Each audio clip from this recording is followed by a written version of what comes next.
Os presento a Daniel Lacalle y vamos a introducir también su ponencia ¿Por qué el liberalismo es más social que el asistencialismo? Que aunque todos creamos que es así, pues queremos escuchárselo a Daniel. Bueno, y que sepáis todos que Daniel está aquí gratuitamente de esta ponencia porque de verdad cree en lo que dice y en lo que hace. Muchas gracias, Daniel.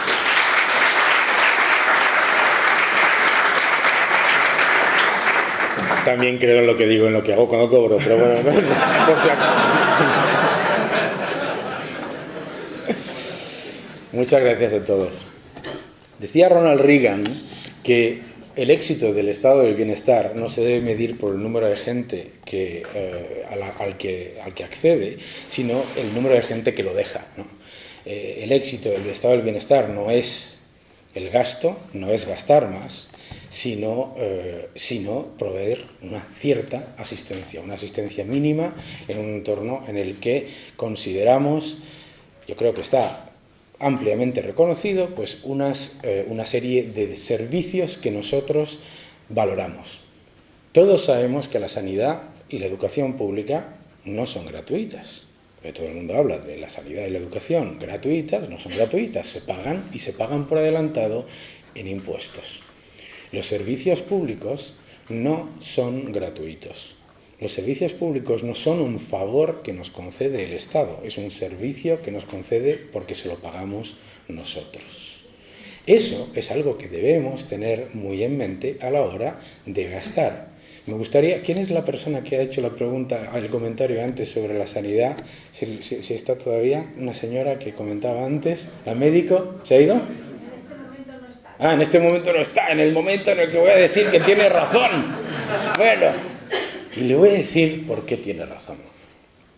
Tenemos que vivir en un entorno en el que sabemos lo que es la realidad comparado con lo que es, bueno, pues lo que nos gustaría como elemento, digamos, de deseo. Bien. Cuando hablamos de privado contra público, público contra privado, estamos constantemente poniendo en contraposición dos cosas que no son correctas. No podemos estar analizando algo simplemente por el accionariado de quién es el dueño del capital de ese servicio. Lo que tenemos que analizar es si nos da el servicio que queremos al coste que necesitamos y que además sea sostenible. Hay 3 cifras que quiero que os llevéis a casa hoy para pensar: 7, 25, 50. La Unión Europea, la Eurozona, la Unión Europea, es el 7% de la población del mundo, aproximadamente el 25% de la riqueza global y el 50% del gasto social. Hay algo que no funciona en esa ecuación. ¿Por qué? Porque la primera, el 7%, está reduciéndose. Es decir, la media de la unidad familiar en la Unión Europea se ha reducido un 44% en los últimos 20 años. La segunda no aumenta. El 25% lleva siendo desde hace más de una década. Es decir, la riqueza con respecto al resto del mundo que genera la Unión Europea no está aumentando. La tercera se está disparando, el gasto social. Pero hay una cuarta cifra que nos tiene que preocupar. Y es 26. 26 millones de parados en la Unión Europea. Porque cuando hablamos de gasto y hablamos de asistencia, hay que diferenciar entre asistencia y asistencialismo. Y eso es lo que yo quiero diferenciaros hoy en esta conferencia. Cuando hablamos de un estado de bienestar, tenemos que entender que lo que necesitamos es que sea sostenible. Si un estado de bienestar gasta el 1% del Producto Interior Bruto de la Unión Europea anual en planes de empleo y destruye 4,5 millones de empleos en 2 años, eso no funciona. Y tenemos que saberlo.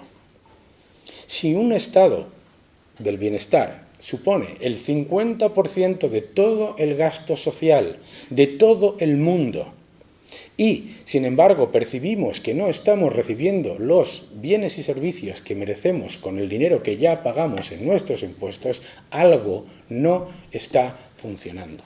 Y además está funcionando horrorosamente mal. Decía Thomas Sowell que la burocracia es un monstruo que se da luz a sí mismo y pide baja por maternidad. Y ese es el problema. ¿Por qué estamos diciendo el gasto público en sanidad es menor que la media de la Unión Europea y tal, cual, no sé cuántos, el gasto medio en educación es menor que la media de la Unión? Primero, grave error, comparación de servicio simplemente por gasto.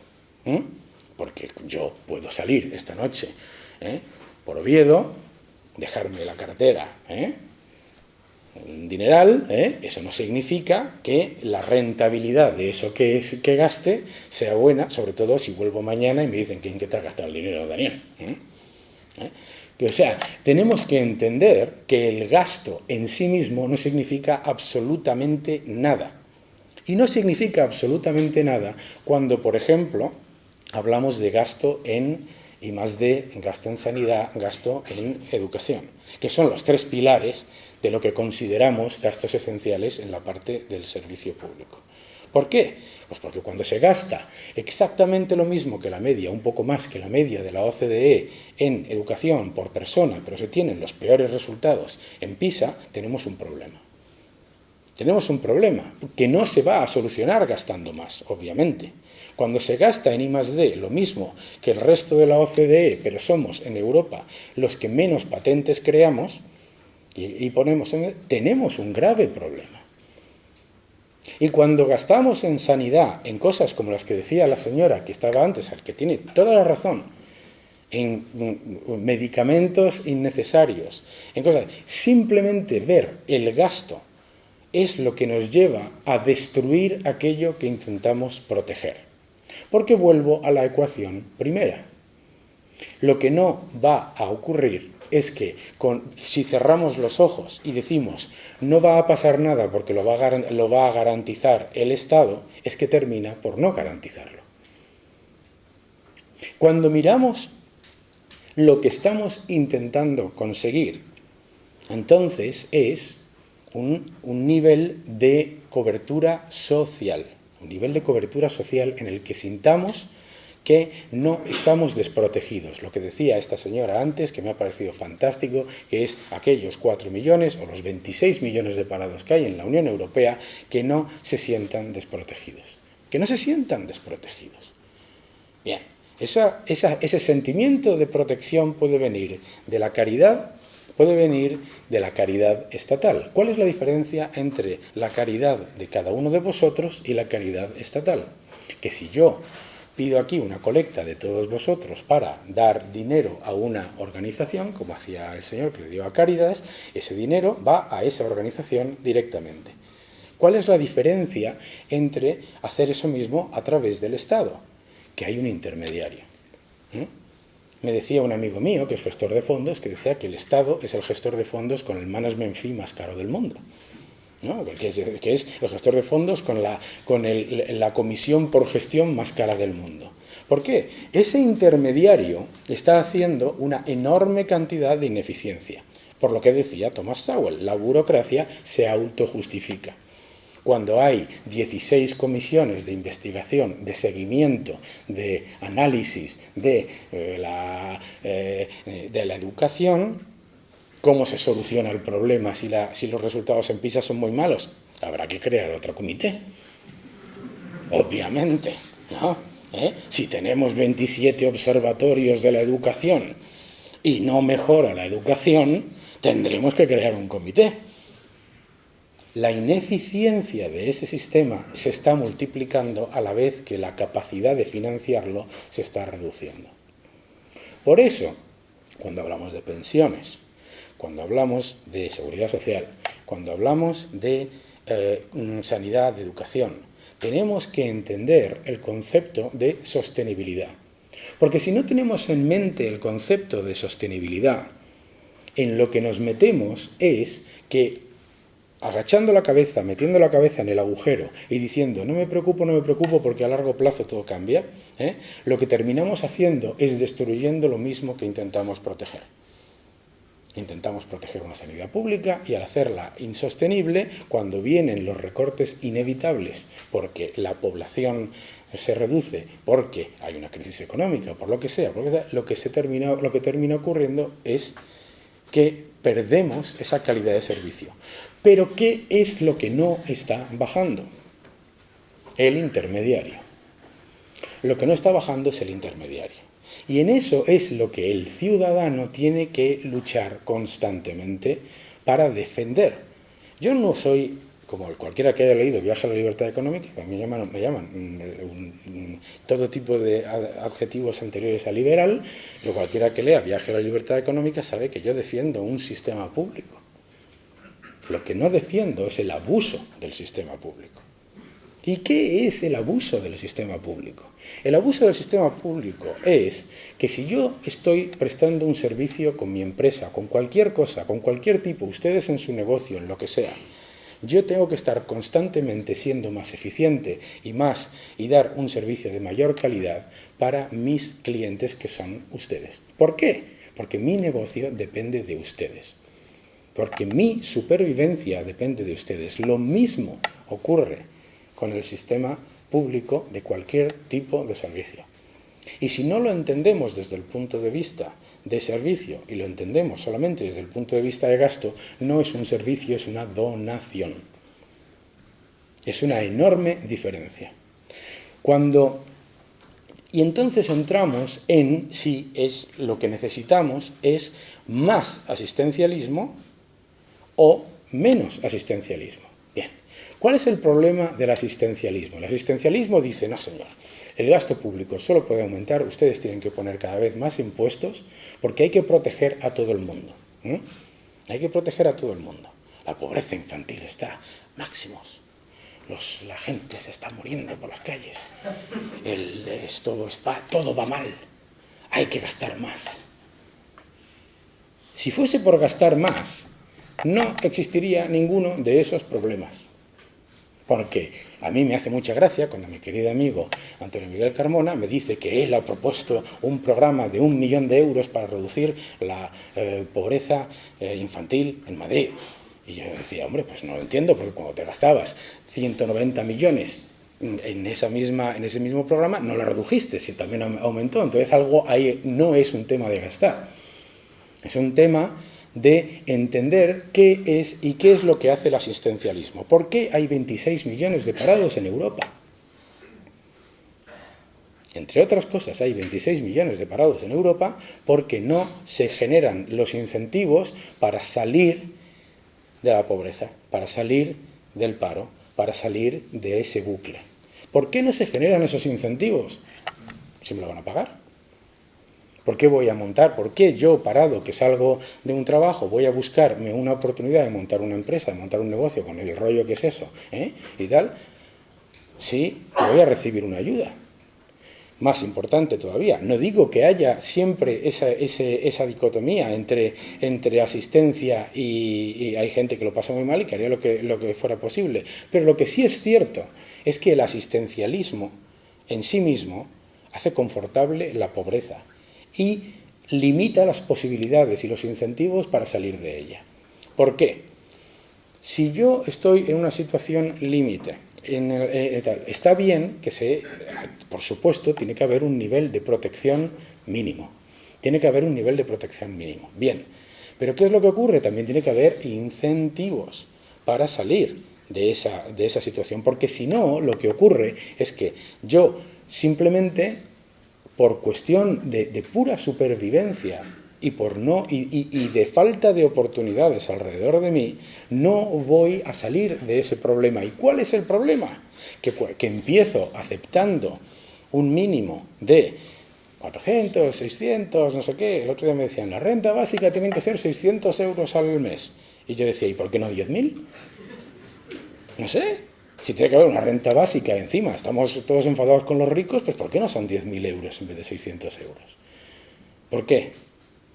Porque hemos asumido que el coste medio básico de lo que tenemos que defender son 600 euros. ¿Qué es lo que ocurre? Que eso se va bajando constantemente.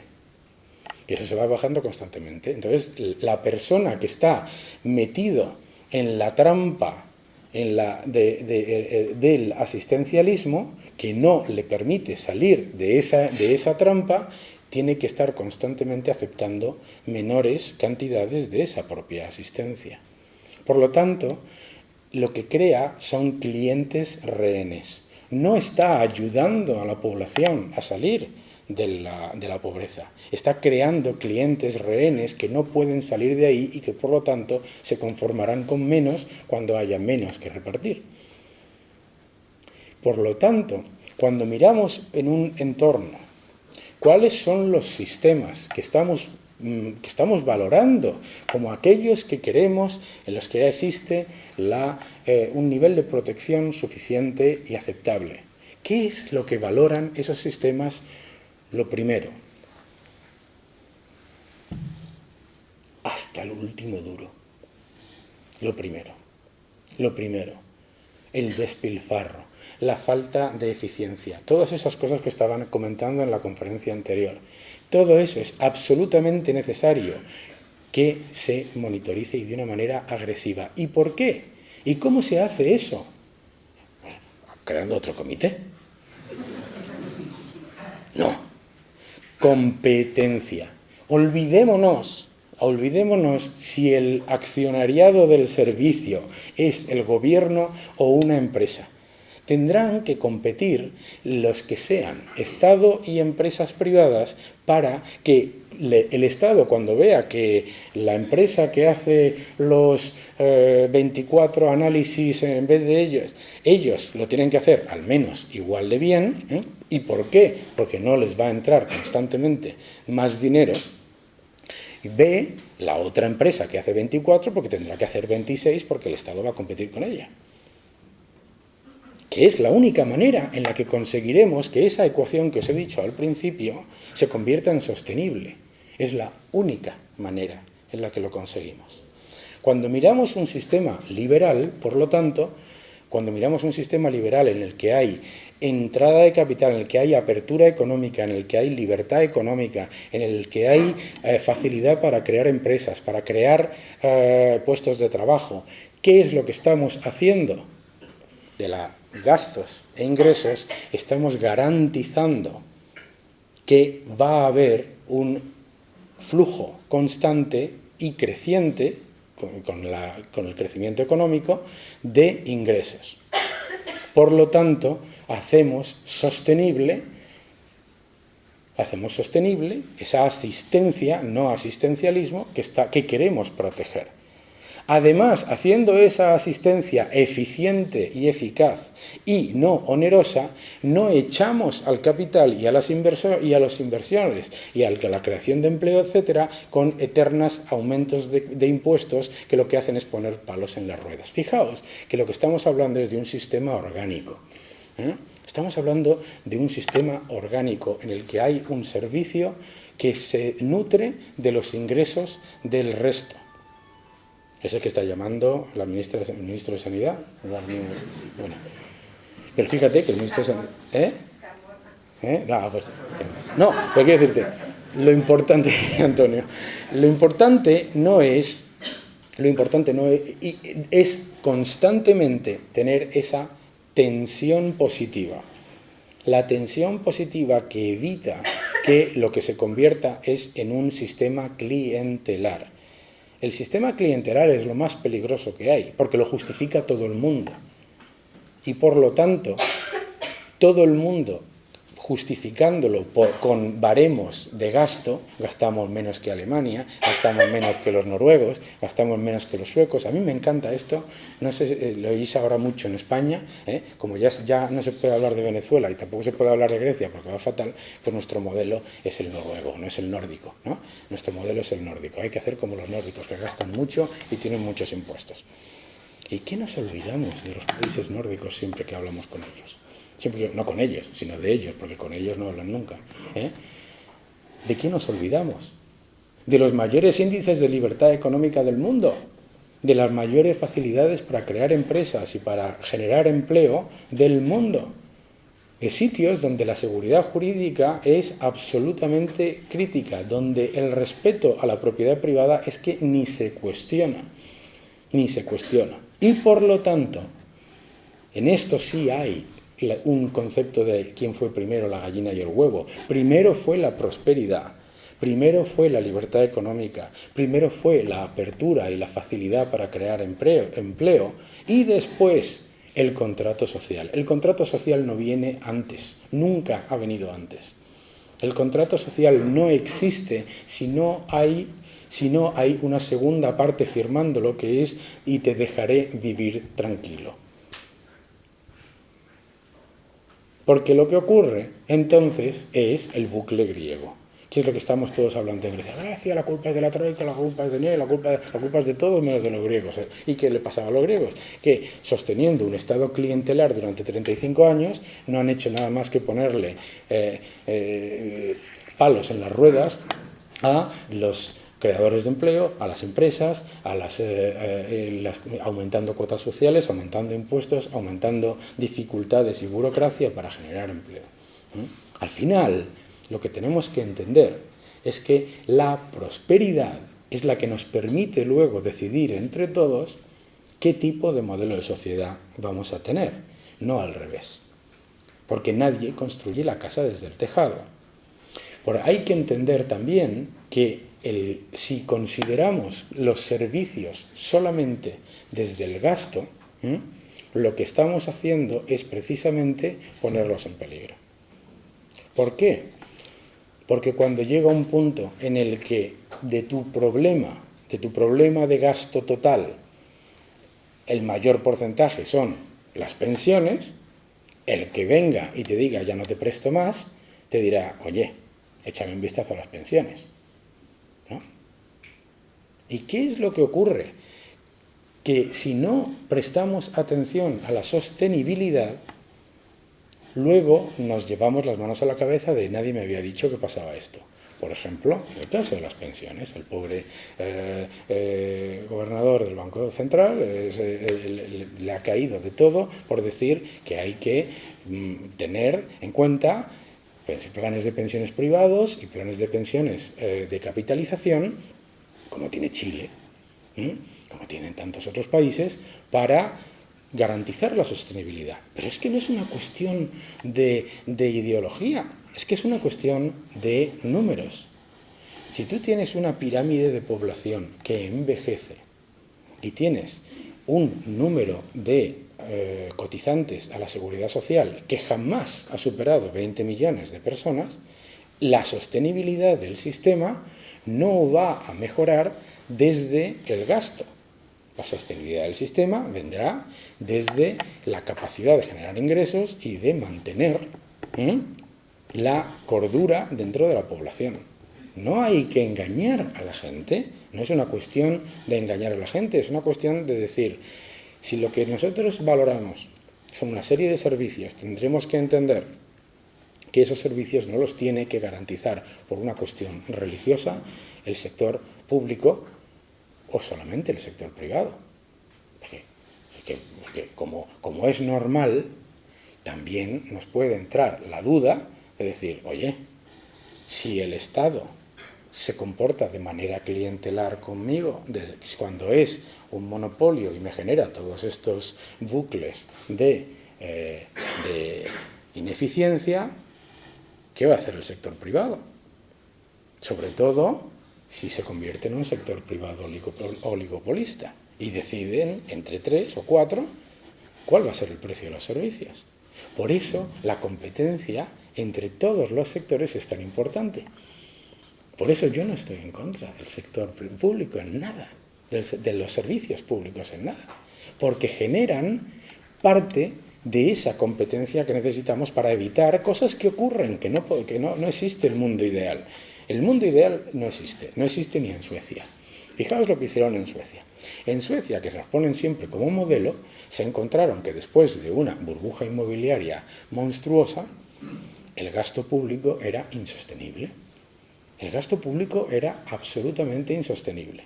Desde entonces, Suecia lo que ha llevado a cabo, siendo uno de los estados que nos ponen como modelo, ha sido un proceso constante de facilitar la vía de los ingresos. ¿Cómo? Bajando impuestos, haciendo políticas de apertura, privatizaciones, liberal, y además sostenibilidad en la parte de los gastos. La gente dice, ¿quién va a hacer las carreteras si no lo hace el Estado? En Suecia, 1/3 de las carreteras son privadas. En el Reino Unido, no sé el porcentaje exacto, pero creo que es un poco más. Hay muchos, el concepto de que quién va a hacer las carreteras si no las hace el gobierno solamente tiene una respuesta que te diga que solamente puede ser el gobierno. Es que haga carreteras que nadie quiere. Es verdad, antes hablabais de los aeropuertos inútiles y de las infraestructuras inútiles. Efectivamente. Eso os garantizo que el sector privado no se mete en ello. Por eso hace falta esa competencia y esa colaboración constante, porque es una tensión positiva. Es una tensión positiva que ayuda a que el abuso por parte de todos, porque el abuso existe en todos los lados, se aminore, porque no se va a eliminar, eso tengámoslo bien claro, no se va a eliminar del todo, pero para eso estamos los clientes, para eso estamos los clientes. Tú decías en tu conferencia, no, el cliente con información irá al que le está proveyendo el servicio y va a decirle, oiga, no estoy de acuerdo con lo que usted está haciendo. Ahora, a mí me dirá, pues vaya usted, vote cada 4 años y cada 4 años decidirá quién es el que lo hace mejor si el otro lo ha hecho mal, con solo un problema, que deja la factura. Esta mañana en la comida estábamos discutiendo sobre el brutal aumento de la deuda en España en los últimos años y yo decía, oiga, que nos hemos olvidado de la cantidad de facturas impagadas y de rescate a comunidades autónomas que se han tenido que incorporar dentro de la deuda después del año 2011, que estaban ya, o sea, que nos olvidamos de que el que deja la factura se crea un incentivo perverso. Por eso, ahí tiene que estar constantemente esa tensión entre los sectores. Y sobre todo por la calidad. Porque claro, la gente dice, queremos una educación libre, gratuita y de calidad. Y yo siempre digo, y además, con discoteca. ¿Qué significa eso? Pues nada, ¿no? Pues nada. Un libre, gratuito y de calidad, sí. ¿Cómo lo monitorizas? ¿Cómo lo monitorizas? Porque cuando ¿cómo vas tú cuando tienes una educación pública en la que tú no tienes como cliente ninguna capacidad de quejarte a decir, oiga, mi hijo es un cenutrio? Bueno, normalmente decimos la culpa es del profesor, oiga, que me ha suspendido a mi niño, ¿no? Pero que ese es un gran problema del sistema asistencialista. El he aprobado, me han suspendido, es muy típico, ¿no? Y lo estamos viendo ahora en Grecia, ¿no? Me han suspendido la troika y no sé cuánto, he aprobado yo en no sé qué, porque todavía no he hecho nada bien. Pero, entonces, es un elemento esencial el tener esa exigencia de resultados. Exigencia de resultados. Y esa exigencia de resultados solo existe en un sistema liberal. En un sistema de economía liberal, de democracia liberal. Porque en un sistema de comunista o socialista, en el que tengas el control gubernamental controlado por una sola fuerza, o lo que sea, ¿qué es lo que ocurre? Que no te puedes quejar, que eres un rehén. Entonces, el elemento esencial es constantemente exigir, primero entender que esto no es gratis, que nada en este mundo es gratis. Segundo, entender que a base de financiar todo constantemente con déficits, lo que nos vamos a encontrar dentro de 10, 15 años es que la patada hacia adelante se va a convertir en el patadón hacia atrás, ¿no? A mí me decía un amigo, me decía, bueno, pero es que hay los sistemas socialistas donde nunca se ha dejado de pagar las pensiones. Y digo, claro, devaluadas un 50% cada año, o un 60%. Es decir, o sea, en realidad no te las están pagando, ¿no? ¿Sabes? Es lo que estaban diciendo ahora. Para garantizar las pensiones en Grecia hay que devaluar el dracma. Hay que devaluar el dracma, pues entonces tu pensión 70% más barata. Y el sistema, ¿por qué el sistema liberal genera esas oportunidades? La primera persona que lo identificó, yo creo que de una manera absolutamente perfecta, fue Margaret Thatcher, que dijo: no existe el dinero público, existe el dinero de los contribuyentes. El dinero público no existe. Aquí, en cambio, a alguna persona se le ocurrió la cosa de que el dinero público es gratis, ¿no? Pero no existe el dinero público, existe el dinero de los contribuyentes. En el sistema liberal, lo que te permite es constantemente analizar cuál es la opción mejor y además que sea barata. Fijaos que comentábamos hace un momento con el tema de la sanidad. Bueno, es que no sabemos qué tipos de seguros se pueden hacer y tal cual. Es un agujero más o menos que no tenemos analizado. Sí lo puedes analizar. Sí lo puedes analizar desde esa tensión de la que estábamos hablando, desde un proceso en el que se vaya utilizando los dos sistemas en competencia. ¿Para qué?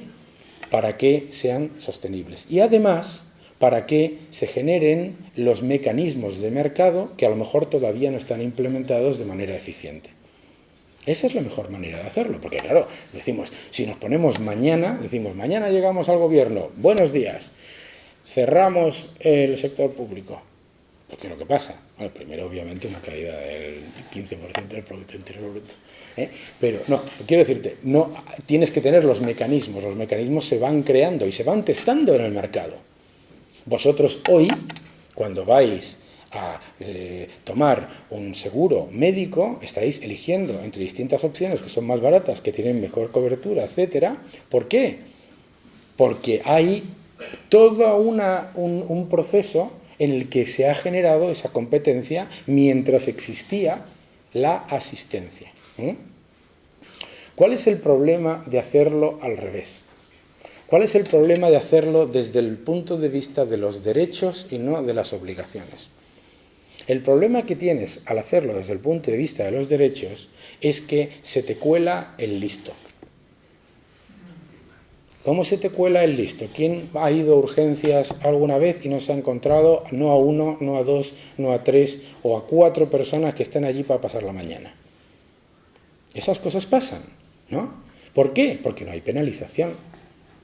¿Por qué eso no pasa? Eso me ha pasado a mí, ¿no? Yo vivo en el extranjero y he vivido en muchos países, en otros países donde se supone que hay un estado de bienestar mucho más potente. ¿Por qué eso no pasa? Porque cuando vas a urgencias es urgencias. Porque hay penalización. Porque una persona no va a urgencias o al médico de la Seguridad Social en esos países a pedir medicamentos contra el colesterol o medicamentos para el dolor de cabeza. A propósito, ¿sabéis lo que se gasta en la sanidad española en aspirinas? Es brutal, está en mi libro. Lo importante, no lo voy a decir. Entonces, ¿qué es lo que ocurre? Que se cuela el listo. Que se cuela el listo. Y lo que decía Thomas Sowell, la burocracia se da luz a sí misma y exige baja por maternidad. Entonces te encuentras casos fantásticos como hospitales donde hay más gente en administración que médicos y enfermeras, ¿no? Y te encuentras, por ejemplo, que se introduce dentro de gastos que suenan muy bien, como pues una enorme cantidad de elementos burocráticos que los van haciendo todavía más insostenibles. Entonces, cuando pones encima de la mesa todos esos riesgos, ¿qué es lo que oís siempre? ¿Qué es lo que oís siempre cuando se habla del despilfarro en la educación, del despilfarro en la sanidad, del despilfarro en la administración? ¿Qué es lo que oís siempre? ¿Qué es el chocolate del loro? Que eso es muy poco, que es muy poco. Primero, el concepto es muy poco, es un insulto para el que lo está pagando, ¿no? Porque si yo voy ahora al hotel y en vez de cobrarme lo que me han dicho que me van a cobrar, me cobran un 30% más y me dicen, hombre, es muy poco. Además tú, que eres así, que se te ve bien, ¿no? De dinero, ¿no? No vale, digo, esto es una vergüenza, ¿no? Ese concepto de es muy poco no es precisamente lo que hace que estemos ahondando en el agujero. Es precisamente lo que hace que lo que comentaba Ronald Reagan en aquella época estemos viéndolo desde el punto de vista equivocado. El sistema del bienestar no puede ser un club a ver cuánta gente añadimos al club. No puede ser que el concepto sea no reducir 26 millones de parados, sea mantener a 26 millones de parados. Porque entonces lo que acabaremos es no manteniendo a 26 millones de parados.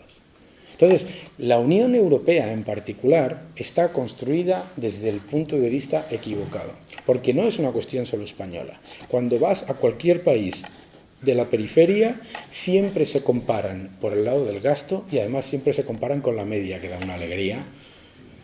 Pues ya sabéis lo que es la media. La media es que si tú te comes un pollo y yo no como ninguno, hemos comido medio cada uno. ¿Sabéis? ¿No? Entonces, claro, dice, no.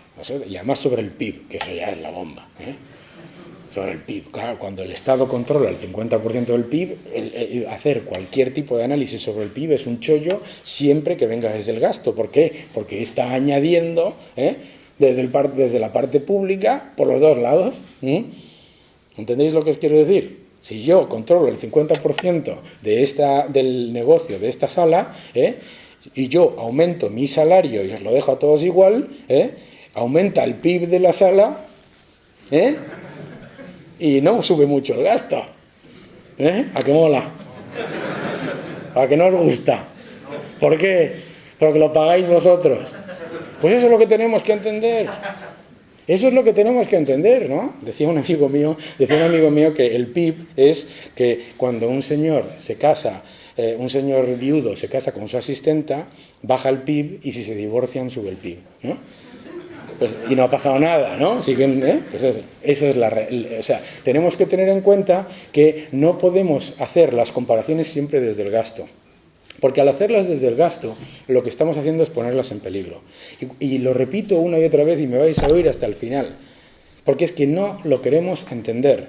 No lo queremos entender. No es cierto que dentro de 30 años vayamos a tener los mismos niveles de protección social estatal que hoy tenemos. Es imposible.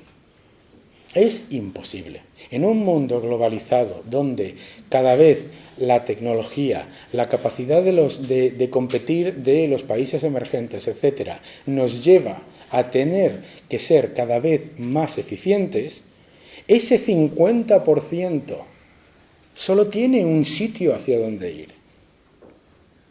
Y es muy duro decirlo, pero ese 50% del gasto social del mundo no va a reducirse porque los otros aumenten su gasto social. No va a ocurrir. De hecho, no me acuerdo que había un dirigente sindical aquí, ¿cómo se llama el de UGT? Menéndez, ¿no? No en Asturias, ¿no? ¿Menéndez? No, en España. Cándido Méndez, perdonad. Cándido Méndez decía que no tenemos nosotros que parecernos a los chinos, sino los chinos a los españoles. Claro, lo que pasa es que para eso hay que convencer a los chinos. Y claro, a los chinos no es fácil convencerles cuando lo que hay que dar es generar empleos y oportunidades y crecimiento para toda la cantidad de chinos que hay, ¿no? Entonces, decirles a los chinos que lo que necesitan es sacar de su presupuesto, que ya tienen poquita deuda los chinos, ¿sabéis? Como tienen poca deuda, que lo que tienen que hacer es meterse en los planes de estímulo y en los planes sociales que tenemos los europeos. Eso es imposible. Por eso, yo vuelvo al tema constante. ¿Cuáles son los sistemas que nosotros, cuando hablamos unos y otros, queremos para de máxima protección? De máxima protección y de máxima calidad. Siempre son economías donde la libertad económica y la facilidad para crear negocios están entre los primeros niveles del mundo. Y eso es lo que nos tenemos que fijar una y otra vez. Nos tenemos que fijar una y otra vez porque de lo que no he visto todavía, y alguien que me lo enseñe, es países donde donde aumente la protección sea privada o pública para los más desfavorecidos, sin esos dos factores. ¿No los encontráis? No los encontráis. No los encontráis por ningún lado.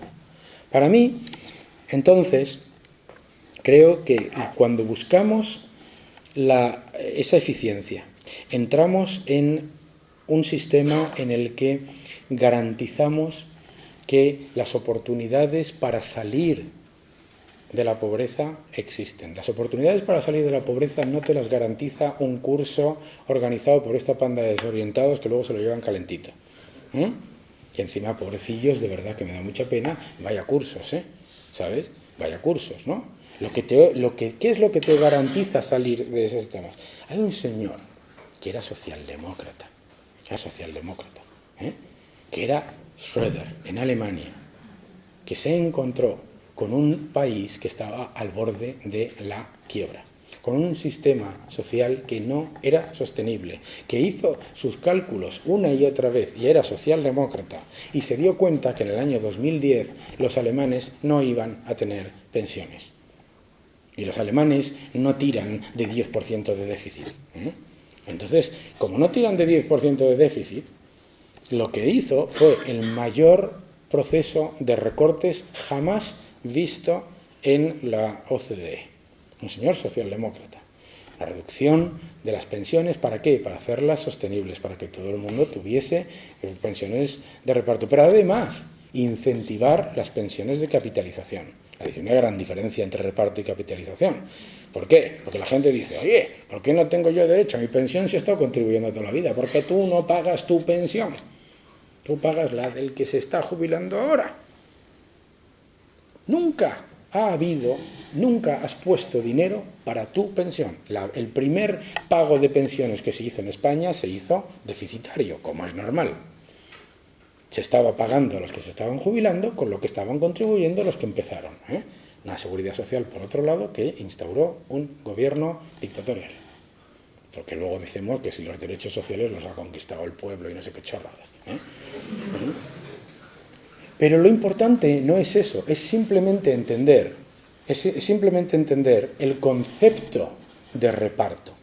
El concepto de reparto es que si en estas salas, ¿cuántos somos? Somos unos cuantos aquí hoy, 150, 200 personas. Si somos 200 personas y dentro de 10 minutos vamos a ser 180 y tenemos que repartir lo que hay entre todos, ¿qué es lo que ocurre? Pues que tenemos menos a repartir. ¿Qué es lo que está pasando en Japón? ¿No? ¿Qué es lo que pasa en Japón? ¿Qué es lo que pasa en Japón? En Japón, que la población está disminuyendo de manera muy importante. ¿Se soluciona eso solamente haciendo que los japoneses tengan muchos hijos? Pues no, porque es una decisión personal, ¿no? No tenemos por qué decirle a los japoneses. ¿No? O tampoco hay que hacer lo que hizo el ministro japonés, que dijo, a ver si se van muriendo los viejos ya. Te lo dijo, lo dijo. A ver si va, lo dijo de una manera un poco más diplomática, pero dijo, a ver si va reduciéndose la población de jubilados y así las cuentas públicas irán mejorando. Fijaos el concepto, ¿no? No es qué maravilla que la gente viva más y qué maravilla que las familias no tengan los hijos que les dé la gana, que tengan los hijos que les dé la gana. Pero que tenemos que tener en cuenta que reparto es eso. Reparto es cada vez va a haber menos para ese reparto. Y por lo tanto, tendremos que ir moviéndonos hacia un sistema de capitalización en el que tú pones un duro y sabes que tienes un duro o un euro, en el que tú pones, en el que sabes exactamente cuánto tienes tú para tu jubilación. Sin rezar, por favor, que el Banco Central Europeo me preste baratito. Que es a lo que que es literalmente la apuesta a la que estás haciendo. Y ese es el problema de no entender que es exactamente un sistema liberal el que te permite que todo eso sea sostenible. Porque si no permites la entrada de la competencia, si no permites la competencia y la entrada de gestores privados cuando existe ese problema que hablábamos antes del listo, el problema del otro comité, etc.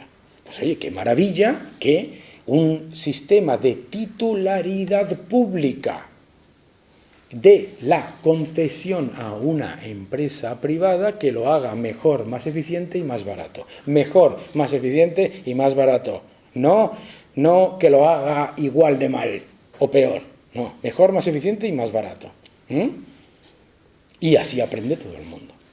Porque un sistema liberal es el que permite que entren todo el número de aseguradoras que puedan y compitan por vuestro capital para ofrecer unos servicios de calidad fáciles de entender y lo suficientemente completos para que podáis elegir lo que queréis, si queréis tener una asistencia mensual o una asistencia no mensual.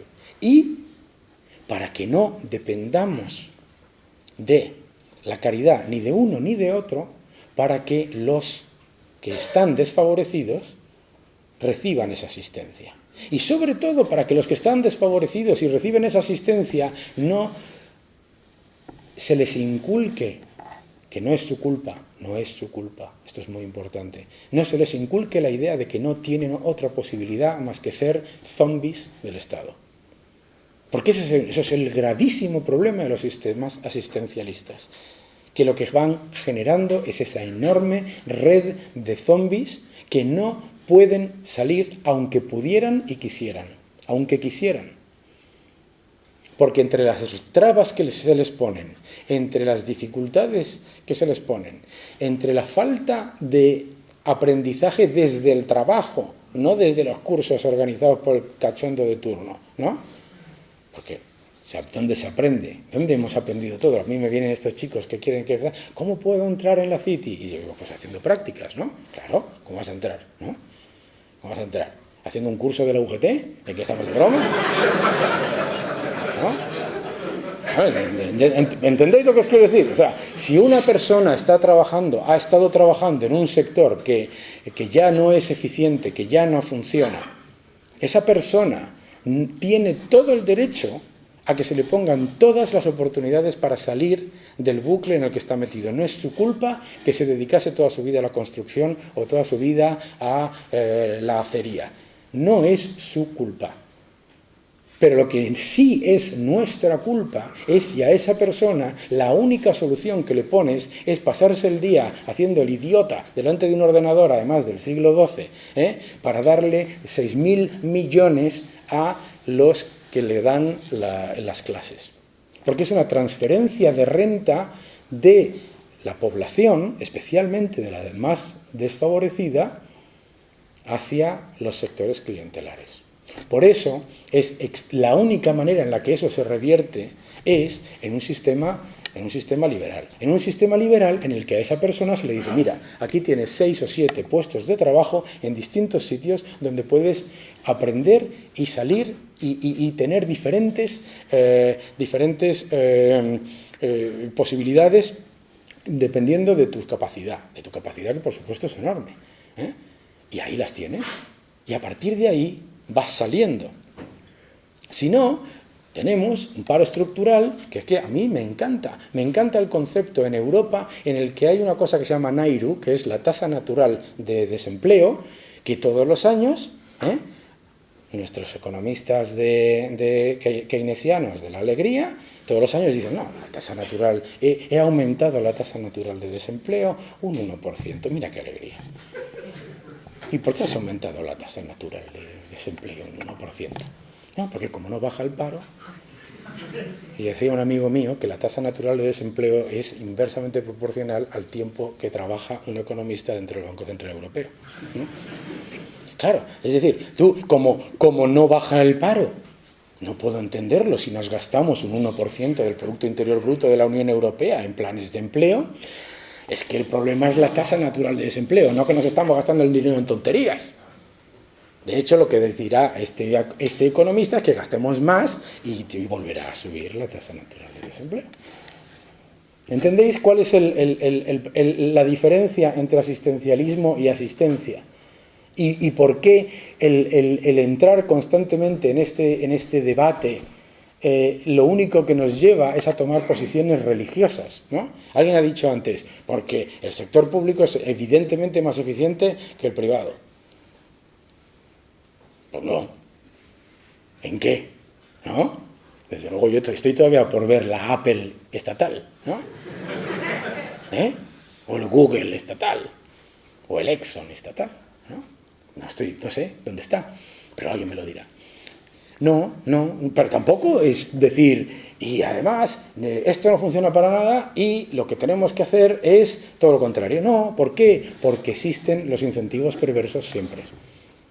Y el choque y la competencia entre los sistemas está bien, pero siempre desde el punto de vista que solamente te permite una democracia liberal como es Estados Unidos, en la que la ciudadanía puede decirle a Obama, oiga, yo eso del Obamacare no lo quiero, porque ya me han soltado el Medicare y se nos cuesta el 16% del Producto Interior Bruto entre Medicare y Medicaid. Que luego siempre dicen en Estados Unidos, siempre dicen, en Estados Unidos no hay sanidad pública. Y digo, sanidad pública, cualquiera que haya pagado impuestos en Estados Unidos ese sale crujido de lo que le cuesta la sanidad pública. Claro que hay sanidad pública. Entonces, ¿pero qué es lo que hay? Una serie de gente, una serie de ciudadanos que deciden unilateralmente y colectivamente si el servicio que se les va a prestar es adecuado o no es adecuado, y además lo exigen. Eso es lo importante. Lo importante es la exigencia, porque si nuestra exigencia solo es el gasto, lo único que vamos a conseguir es la desaparición del sistema en sí mismo. No hay otra solución. No hay otra solución. Muchísimas gracias a todos.